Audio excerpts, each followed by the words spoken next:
हाइटर नेक बनाने के लिए सबसे पहली बात कटिंग में ही इसका ख्याल रखना होता है। इसमें हम फ्रंट साइड को बैक साइड से, ये मैंने इस तरह से फ्रंट और बैक को जोड़ लिया। बैक साइड से मैंने फ्रंट साइड को इसकी लेंथ 3.5 इंच इस तरह से एक्स्ट्रा रखी है। हाइटर नेक बनाने के लिए कटिंग से ही हमें हाइटर नेक की सेटिंग करनी होती है। तो इस तरह से फ्रंट साइड को 3.5 इंच मैंने एक्स्ट्रा रखा है।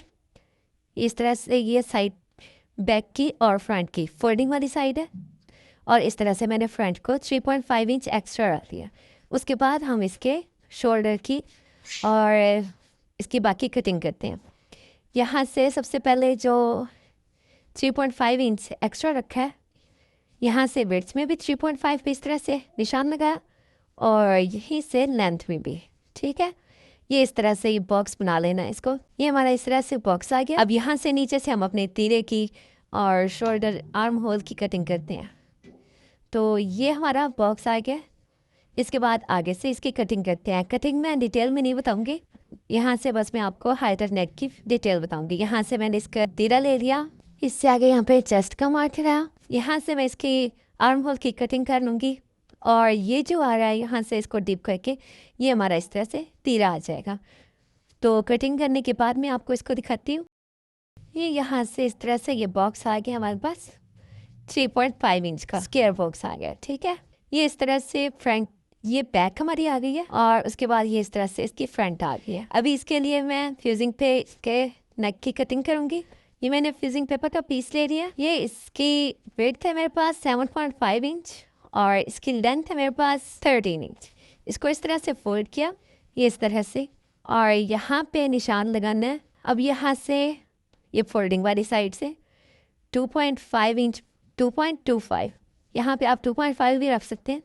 मैं 2.25 पे इस तरह से निशान लगा रही हूँ, और इसकी लेंथ पहले ले रही हूँ 3.5 पे। ठीक है, यहाँ से इस तरह से सीधी लाइन लगा ली। अब यहाँ से हम नेक की आगे लेंथ लेंगे। तो यहाँ से मैं नेक की लेंथ ले रही हूँ 7.5 पे। अब ये जो आ रहा है 2.25 को, इसको इस तरह से सीधा इसके साथ इस तरह से मिला लेना है, स्ट्रेट लाइन लगा दी। ठीक हो गया। और अब यहाँ से थोड़ा सा इस तरह से 1/2 इंच तक नीचे आके, यहाँ से 1/2 इंच तक नीचे आके, और यहाँ से आप चाहें तो एक बार इसको स्ट्रेट लाइन भी लगा सकते हैं इस तरह।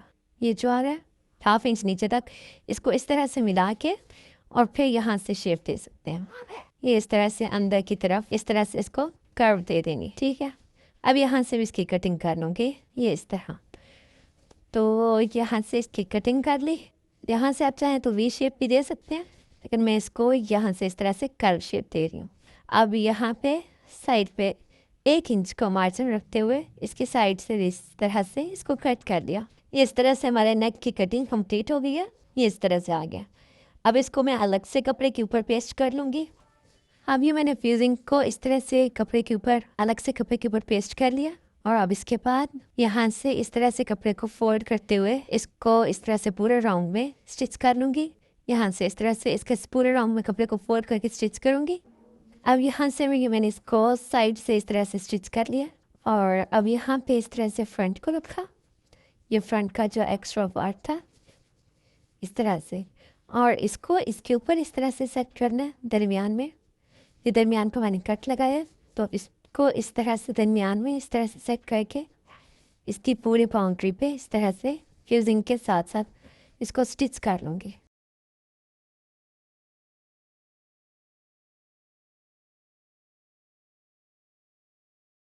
अब ये हाथ से अंदर एक्स्ट्रा कपड़े की कटिंग कर ली, और यहाँ पे भी कट्स लगा लिए, और इस तरह से यहाँ गहराई में भी कट लगा दिया, और यहाँ पे फिर इसको इस तरह से पलट किया। अब मैं इसको पलट के इसको प्रेस कर लेती हूँ। इस तरह से मैंने इसको पलट के प्रेस कर लिया। अब यहाँ पे बैक को इस तरह से रखना है, ये बैक का तीरा आ गया, और इसको फ्रंट को इसके ऊपर इस तरह से रखना है, ये इस तरह से, और यहाँ से इसको स्टिच करना शुरू कर देना। अब यहाँ पे ध्यान देना, ये जो पार्ट आ रहा है हमारा ये वाला किनारे का, इसको यहाँ पे इस तरह से कट लगा लेना है फ्यूजिंग तक तिरछा, इस तरह से जहाँ तक हमारी सिलाई आनी है वहाँ तक इस तरह से कट लगा लिया, और फिर यहाँ पे इसको स्टिच कर लिया। ये फ्यूजिंग तक सिलाई को इस तरह से लेके आना है, फ्यूजिंग के ऊपर सिलाई ना आए यहाँ पे।